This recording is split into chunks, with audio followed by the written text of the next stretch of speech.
definição nos traz a mensagem de um tempo difícil e de instabilidade para os negócios. Ela surge a partir de vários fatores econômicos, políticos e sociais. Mas apesar de todo o cenário caótico, a crise pode ser uma boa oportunidade de enxergar novas oportunidades e desenvolver estratégias inovadoras. Ela nos força a pensar fora da caixa, do comum, sermos criativos e diferentes. Em um dos momentos mais difíceis na década de 20, a economia global passava pela maior crise de todas. Quando a bolsa de valores quebra, muitos negócios e empresas tiveram suas portas fechadas ou tiveram um corte de custos de funcionários em números consideráveis. Mas algumas empresas usaram a crise como uma oportunidade. Um exemplo foi o criador do Monopoly, um tabuleiro que foi desenvolvido perante um sonho comum de todos, voltar a ter riquezas. Saíram um pouco da realidade onde se encontravam e jogaram um jogo simples. Isso foi revolucionário e seu jogo foi um maior sucesso e atualmente ele está traduzido por mais de 80 países e faz parte da infância de todos. Na Grande Depressão, o luxo era para poucos e se manter na classe alta era um status social imenso. A Cadillac usou esse desejo de um status para manter sua empresa e não diminuir sua tabela de preços. Abaixou os custos de produção para se manter nos lucros. Mas sua maior jogada foi apostar em suas vendas direcionadas ao público afrodescendente dos Estados Unidos de classe alta. Na época, muitas marcas se recusavam a vender por preconceito. Porém, com essa abertura de vendas a esse público, muitos compraram para terem status de riqueza. O desejo se intensifica nas crises prolongadas. Ao status de luxo, os produtos de grife se destacam por serem difíceis de conquistá-los, criando assim exclusividade. Apostar em crises em produtos de necessidade básica são estratégias básicas, mas eficazes, pois apesar do que acontece, as pessoas precisam comer e se vestir, mas pode haver uma hiperconcorrência no mercado. Assim como as crises mundiais, existem as crises pessoais, onde novas empresas passam e seus fundadores acontecem também. Mas, contudo, com a persistência e criatividade poderão alcançar o sucesso. Histórias citadas pelo livro que mostram que a melhor ferramenta para chegar ao topo é nunca desistir, como a Sony, onde através de uma pegadinha, por assim dizer, conseguiu deixar mais tempo seus produtos na vitrine. Seu fundador era um fugitivo da crise econômica de seu país, que saiu da sua terra natal para tentar vender seu produto no exterior, um rádio.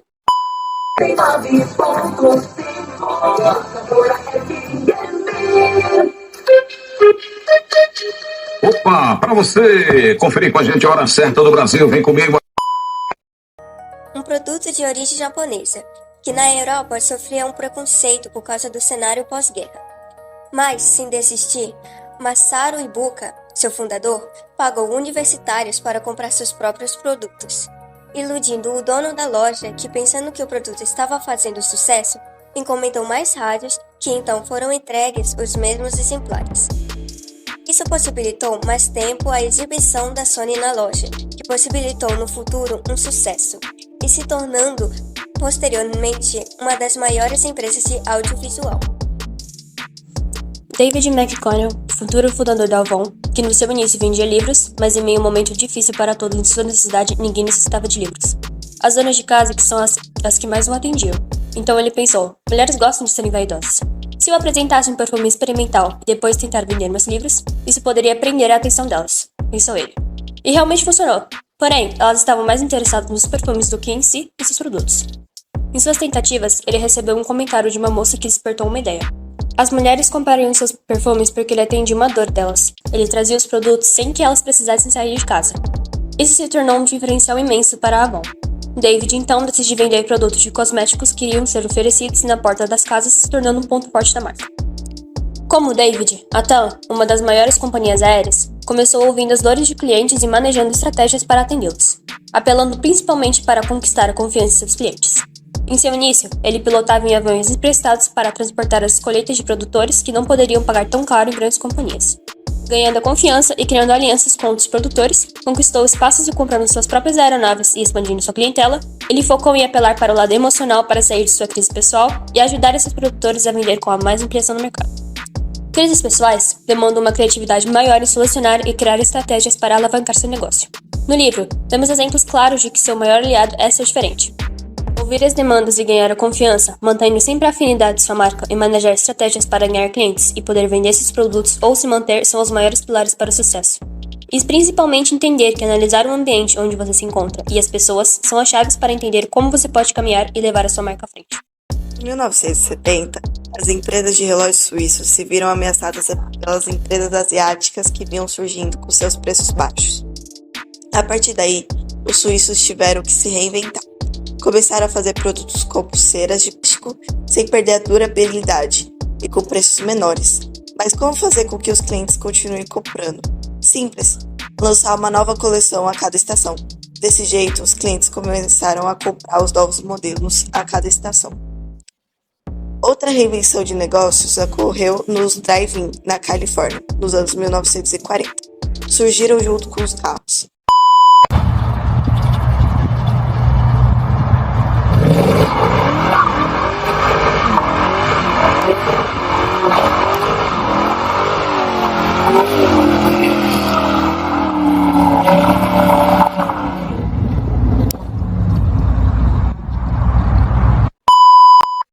Eram restaurantes com sexy names. O problema era os adolescentes que chegavam em bando, faziam barulho, ficavam lá por horas e quase não consumiam, o que afastava o principal público dos drive-in, a família. Para resolver o problema, os irmãos Richard e Maurice diminuíram seu cardápio de 25 para 9 itens, eliminaram o estacionamento, assim como os talheres e pratos, e eliminaram garçons. Os clientes pediam os lanches em 2 janelas, pagavam e iam embora. E os preços também caíram. Logo fundaram o McDonald's, com um serviço tão rápido que os clientes recebiam seus pedidos em menos de 1 minuto. Então, o empresário Ray Kroc transformou o McDonald's em uma franquia global. Em meados de 1980, a Intel, uma empresa de chips, estava afundando por causa das empresas japonesas. Então desistiram dos chips e começaram a fabricar microprocessadores e se tornou o líder mundial no ramo. Uma italiana, formada em política e teatro, transformou um negócio familiar de artigos de couro em uma das marcas mais cobiçadas do mundo da moda, a Prada. Ao invés de continuar usando couro, as bolsas começaram a ser produzidas com tecido de paraquedas, um nylon com aparência de seda e que tornava as bolsas mais práticas. Em 1969, uma pequena loja de cosméticos se anunciava como consultoria personalizada de beleza. Era a isca perfeita. As vendas multiplicaram sem precisar abrir novas lojas. As funcionárias eram chamadas de consultoras. Essa loja é a Natura, que atualmente tem mais de 350 mil consultores. Mas às vezes é necessário um nome falso para chamar a atenção. Uma loja de sorvete em Nova York estava perdendo clientes por causa da crença de que os sorvetes escandinavos eram superiores. Então, para atrair os fregueses, o dono da loja resolveu conhecer melhor o idioma dinamarquês para escolher um nome para a loja. E assim surgiu a Häagen-Dazs, uma das maiores marcas de sorvete do mundo. Em 1945, pós-Guerra Mundial, o estilista francês Louis Réald criou um maiô de 2 peças. Mas para mostrar a barriga das mulheres, foi um escândalo. Nenhum modelo profissional queria posar para a marca. Na época, o assunto do momento eram as bombas atômicas. O francês via semelhanças entre sua criação e a bomba. Ambas eram revolucionárias. Sendo assim, resolveu batizar sua criação com o nome da ilha em que os americanos realizavam os testes das bombas, Bikini. Então foi apresentado um grave estardalhaço à empresa. E mesmo com todo o sucesso, as modelos não queriam usar seu design. Ele teve que contratar uma striptease para o desfile. Também podem ser uma excelente forma de se destacar na concorrência e fazer o consumidor optar por sua marca. Em meados dos anos 1950, na Holanda, as empresas aéreas competiam pela atenção dos clientes com brindes cada vez mais extravagantes, até que o governo resolveu intervir e proibiu brindes acima de 75 centavos. A Kim Airlines encontrou um jeito de driblar a lei. Durante os voos, eles distribuíam as bebidas dos passageiros em canecas com formatos diversos, como casas e prédios. Assim, eles não podiam impedir os clientes de levar os copos para casa e colecionar, nem dos clientes voltarem a voar com eles só para ganharem novos copos. Quer mais uma prova de brinde? Na década de 1920, o sabonete tinha que ser rosa no Brasil. Isso porque o sabonete mais vendido, o Jessie, tinha essa cor, o que foi péssimo para a perfumaria Stern e Cia, que colocou um sabonete de eucalipto, ou seja, verde. Como era de se esperar, o sabonete não foi muito bem aceito, e para complicar eles, não possuíam uma grande verba para o marketing. Então eles tinham o desafio de convencer os clientes a dar uma chance ao produto. Numa viagem, um dos irmãos conheceu uma estratégia inovadora: oferecer com os produtos estampas colecionáveis, feitas em papel cartão com desenho e texto explicativo sobre temas variados. Hoje em dia, parece muito mais complicado criar estratégias inovadoras e diferenciadas como essa. Vivemos num mundo globalizado com excesso de informações, concorrentes, produtos sem diferenciais claros. Esse cenário se destacar virou um desafio gigante para as corporações, e os dirigentes mal têm tempo para pensar nisso. Por isso, é fundamental para as empresas contar com bons parceiros na área de marketing. Porém, nos últimos anos, com o surgimento das novas ferramentas de marketing e a constatação de eficiência dos meios tradicionais, as agências tiveram que repensar sua forma de atuar. E isso está levando a publicitária a resgatar seu papel inicial de solucionadora de problemas. Seu papel inicial, pois, isso era o que as empresas faziam lá nos anos 40. Os vendedores se esforçavam, mas era muito difícil convencer alguém a comprar coisas no mês de junho. Esse era o mês mais fraco do ano, sem nenhuma comemoração ou um fato especial que pudesse alavancar as vendas do comércio. O empenho era tão pífio que as lojas Clipper, uma das maiores redes de sapatos, chapéus e moda feminina do país, convocaram a sua agência de propaganda para pensar numa solução.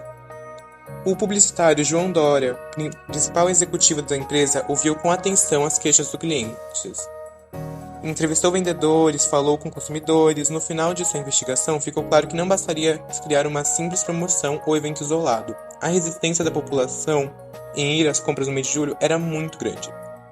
Dória havia acabado de retomar de uma viagem nos Estados Unidos e se lembrou de ter visto os americanos celebrarem uma data que não havia no Brasil, o Valentine's Day, ou o Dia dos Namorados, que era em 14 de fevereiro. Ele avaliou que o Valentine's Day teria grande possibilidade de emplacar no Brasil, mas estava com um problema: o mês carente de comemorações e datas festivas não era fevereiro, mas junho.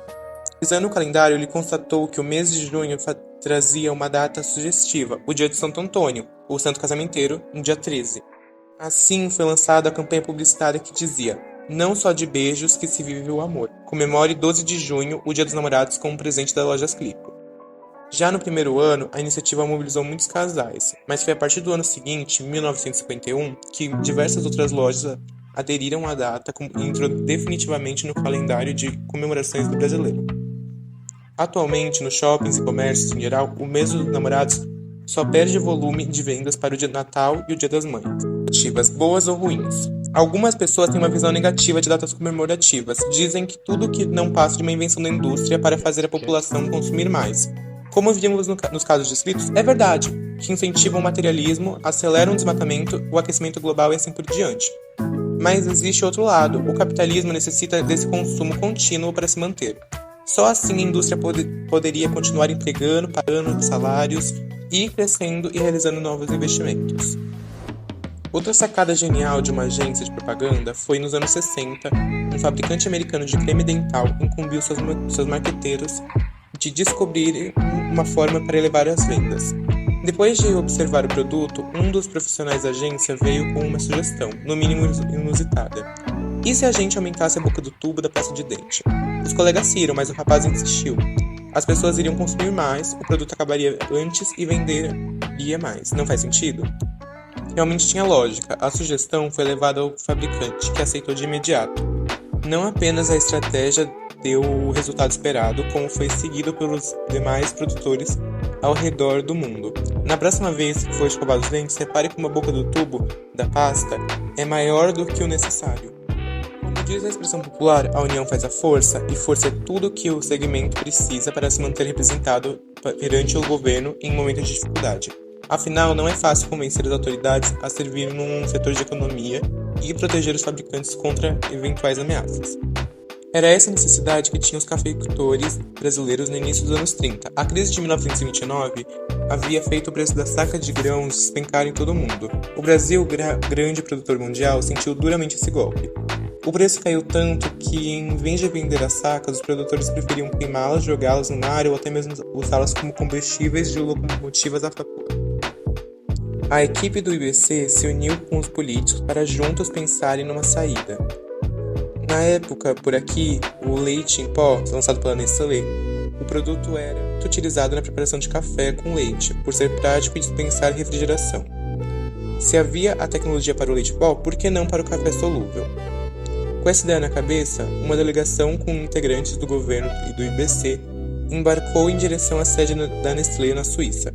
Os membros se reuniram com o presidente da companhia, Luiz Daples, e o convenceram a desenvolver um novo produto. Daples enviou a solicitação para o laboratório da empresa na cidade suíça de Vevey. De fato, o desafio era o mesmo do leite em pó, desidratar o produto até que ele durasse mais, mas sem perder a qualidade principal de aroma e sabor. Assim, depois de 3 anos de pesquisa, em 1987, os técnicos apresentaram ao presidente da Nestlé um pó de café granulado que não precisava ser coado em contato com a água quente. Liberava delicioso aroma da bebida. Estava criado o Nescafé.